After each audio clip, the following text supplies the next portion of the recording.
Estamos de volta com o Gazeta Entrevista. Daqui a pouco eu converso com o deputado federal Raimundo Angelim, do Partido dos Trabalhadores.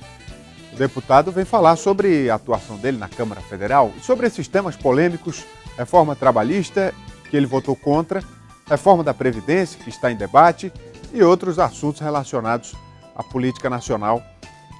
Antes de convidar o deputado, deixa eu abraçar aqui os nossos amigos da Copserge, parceiros nossos aqui. A Copserge, que é uma cooperativa de serviços que está há 17 anos atuando no Acre, criando oportunidade de renda, de trabalho para milhares de trabalhadores. São lindas histórias feitas por pessoas para pessoas que mudaram vidas. Nesses 17 anos, tivemos momentos de vitórias e de tribulações. Mas com união, força e trabalho, superamos cada um dos obstáculos. Assim é a Cooperserge, uma parceria que vem dando oportunidades a você que sonha em ter uma vida melhor. Resgatando valores familiares e a dignidade, cooperando e proporcionando oportunidades para o seu crescimento intelectual e social. Cooperserge, uma cooperativa genuinamente acreana, de valores étnicos, cultural e social. Juntos, seremos mais fortes sempre. Seja você também um cooperado Cooperserge. Cooperserge, feita por pessoas para pessoas.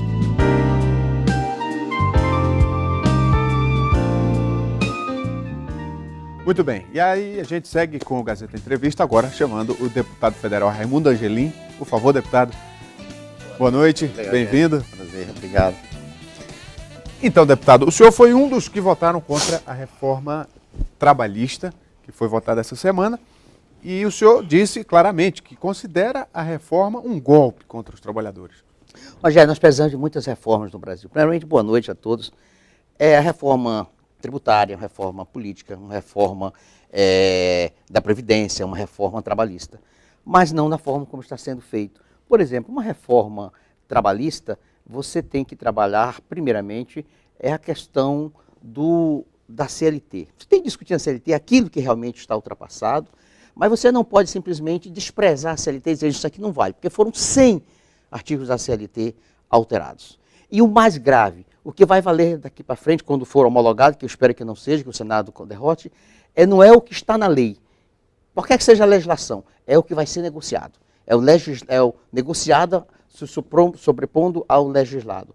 Ou seja, não vai valer a lei. E no momento de crise, no momento de fragilização do sindicato, porque também vai acabar o imposto sindical, que eu também sou a favor. O que é que vai acontecer? Numa negociação individual, o empregado não vai querer perder o emprego. Mas, ele vai se submeter a tudo. Por exemplo, o trabalho intermitente. Se você lê a proposta, Marco, que você lê, eu vou mandar para você, o trabalho intermitente. Você tem um emprego, um trabalhador, você diz, não, eu não vou demitir você, você vai lhe contratar com um trabalho intermitente. Quando eu precisar de você, eu te ligo, você vem, você vai ganhar por hora. Se você vier uma vez por semana trabalhar 4 horas, você vai ganhar 4 horas só. Se você, um mês que eu não lhe precisar, você não vem. Então, ninguém vai ter a garantia do salário.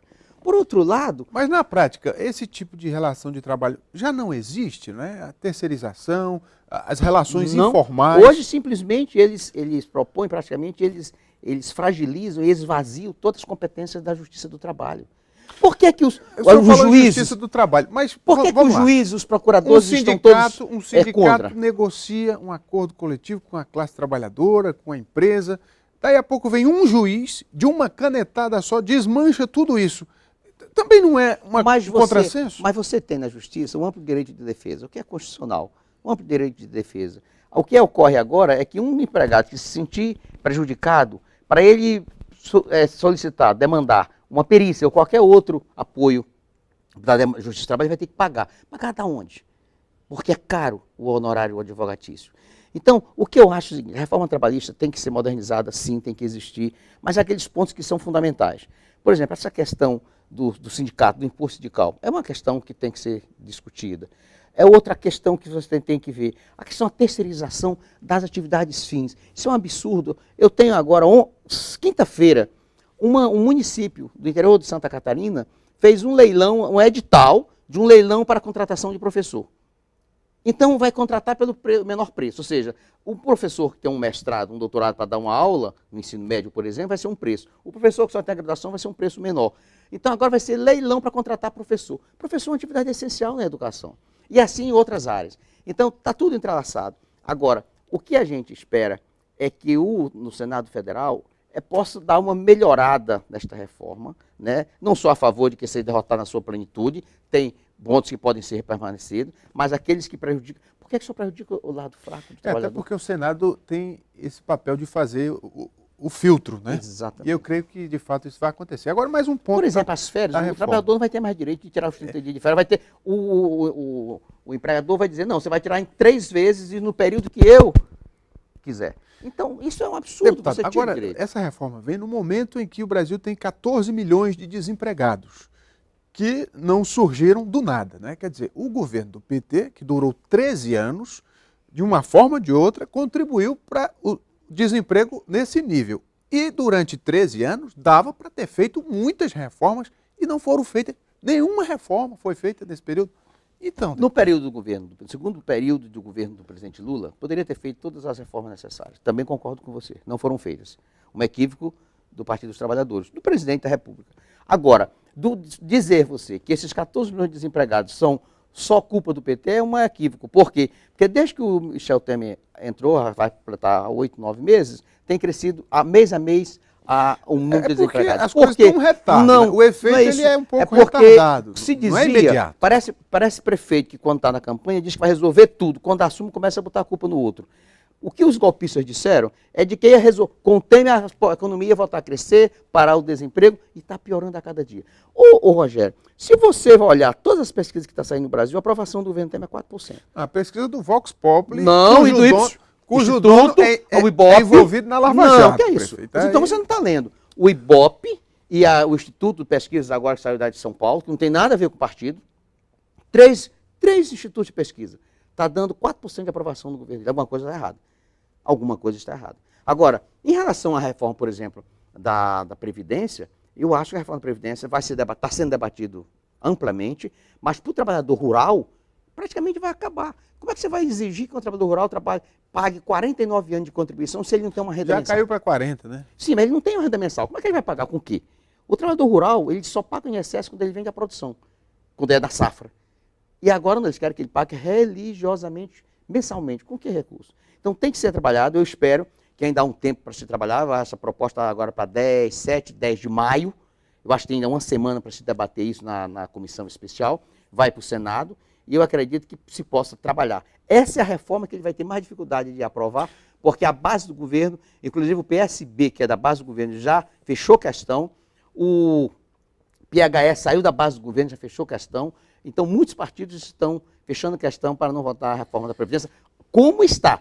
Até porque, se você ler os relatórios do Tesouro Nacional, 426 bilhões do déficit da Previdência é Banco do Brasil, Caixa Econômica e as grandes empresas do Sistema Financeiro Nacional. Estão devendo. Agora fica cobrando do teu INSS todo mês, do meu, do trabalhador. A Previdência, né? O problema não é estoque de dinheiro, é fluxo, né? Mesmo que esses devedores paguem, dá para segurar aí 2, 3 anos, depois vai faltar novamente, porque a questão é do equilíbrio. Questão é do DRU. Se você estudar o DRU, que é a desvinculação da Receita da União, é que aumentou de 20 para 30. Então, 30% do governo pode tirar de qualquer rubrica para outros investimentos. E o governo pega uma parte da Previdência. Agora, fala Então, em reforma, né, da Previdência, deputado, o senhor é contra nos moldes em que ela está, mas, por exemplo, aqui no Acre, o governo do PT aumentou a contribuição de 11% para 14%.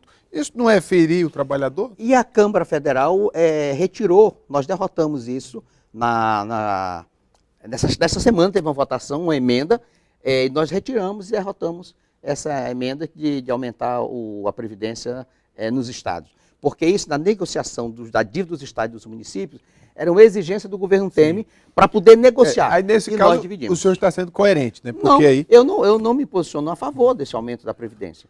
Eu não me posiciono a favor. Agora o estado do Acre, é bom que você diga, é o único estado da federação que deu agora, nesses últimos 2 meses, 15% de aumento para os seus trabalhadores e está pagando em dias. Se você for no Rio de Janeiro, se você for em São Paulo, Mas Minas Gerais, que é administrado pelo governo do PT, se você for lá no Rio Grande do Sul, a crise está arrasando. A situação e aqui no Acre está dificuldade, mas nós já estamos ainda pagando em dias e principalmente a economia funcionando. Outro tema que veio à tona esses dias, por conta da Rede Globo, que está exibindo uma série de reportagens, é sobre essa rodovia transoceânica, né?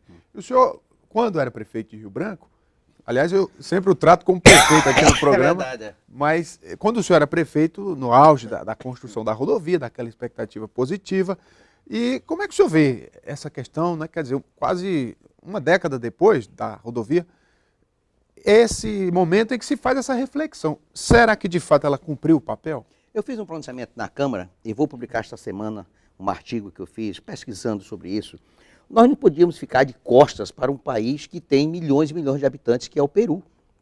Porque o Brasil, o Acre, que nossa maior fronteira viva com o Peru é o Acre. Nós estávamos de costas há anos e anos. Eu lembro que no governo Edmundo Pinto já ia delegações de empresários acreanos para o Lima, para negociar, para transações comerciais, e nunca deu certo, porque sempre diziam que era estrada. Foi feita essa estrada, uma união dos dois países. O que a emissora, a Globo, está fazendo agora é desconstruindo, né, a importância dessa estrada, dizendo que ao longo dela, no território peruano, tem uma favela. Favela tem ao lado da linha amarela no Rio de Janeiro, tem na Avenida Brasil. Para que favela maior do que a Cracolândia também, ali em São Paulo, em algumas regiões, que é um absurdo aquilo, podendo ter um cuidado especial do governo. Então, eu, como acreano, reputo essa rodovia da maior importância. Empresários daqui do Acre, da Federação das Indústrias, do Comércio, fizeram loas a essa rodovia quando ela foi inaugurada. É impressionante, porque ninguém se manifestou. Ninguém se manifesta. Eu acho que não é uma questão de dizer, porque ela está rolada, que foi a Odebrecht que construiu no lado peruano. Sim, então se punam os responsáveis que cometeram algum tipo de corrupção depois de comprovado. Agora, dizer que essa estrada não é importante para a integração brasileira, você tem uma ideia, se você levar qualquer mercadoria para o Porto do Pacífico, passando pela Transoceânica, ela é infinitamente menor a distância do que ir pelo Paranaguá ao Porto de Santos. Então, é importante. Aqui mesmo já passou muitas caminhões, carretas, levando mercadorias para Lima, para outras regiões do Peru, vindo do Paraná, vindo de Mato Grosso. É claro que aqui do Acre não foi muitas carretas, porque a nossa produção é muito pequena ainda. Mas eu reputo a maior importância. E tem mais uma coisa, eu vou defender exaustivamente esta rodovia. Até porque, quando o seu ministro da Agricultura esteve na Federação das Indústrias, eu estava ao lado dele, e o empresário perguntou o que ele achava da ferrovia intercontinental que a China quer fazer para transportar a soja do Centro-Oeste, do Rondônia e de produtos daquela região. E ele se posicionou contra. Não, eu sou contra. Ele é contra porque ele tem uma rodovia que faz o transporte dos produtos dele. O jogo de interesses permeia a política de ponta a ponta. Né? O senhor está lá na Câmara, sabe como é que funciona. Ô, Rogério, é como a questão da 364. Gente, vamos parar dessa briga política com a 364, vamos nos unir a todos. Política e oposição, situação empresarial, da população dos nossos municípios. Não pode a gente estar com essa rodovia que algum tempo atrás estava com trafegabilidade, e agora a gente gastar 16 horas para chegar a Tarauacá. Então essa importância dela não é só econômica, é de integração nacional. Ontem eu vi, integração estadual, ontem eu vi uma senhora, conversou comigo, o filho dela, que não pode pagar uma passagem de avião, porque é a aviação regional, para vir para Rio Branco, para um tratamento ou para qualquer outra coisa. Essa rodovia é importante para nós. Deputado Raimundo Angelim, do Partido dos Trabalhadores, conversando com a gente. Obrigado pela vinda, deputado. Muito obrigado. O Gazeta Entrevista vai fazer um intervalo, a gente volta daqui a pouco. É só um instante. Até já.